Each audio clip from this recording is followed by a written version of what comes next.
At 41 years of age, I still get really bad adult acne sometimes, and during my last round of it, I had a shower, dried myself with a brand new big fluffy white towel, looked at the towel after drying my face, and this big blood stain was all over it. But not to worry, I'm a cleaning specialist, so I knew exactly what to do. So I popped out and bought some hydrogen peroxide in my local pharmacy. It's readily available and you should be able to get your hands on it really quick.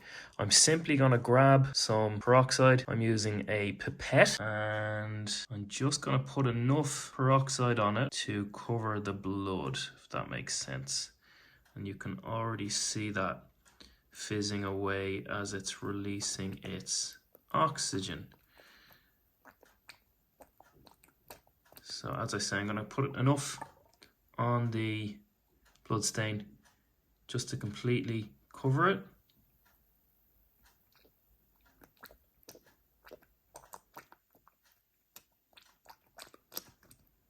I'm then going to grab my iron, which is set to medium heat, and just press it onto the stain. And it's a little bit like magic, this stuff.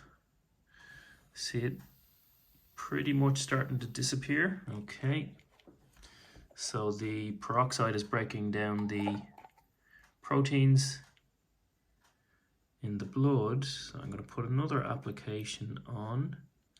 So guys, this is a 6% peroxide. Doesn't really matter if it's 3 or 6. You may need to do it a second time with 3.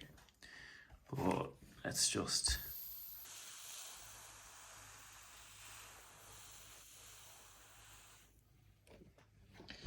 Okay, so we are about 95% gone. That's a little bit hot. Don't stick your fingers in the burny thing. We are about 95% gone.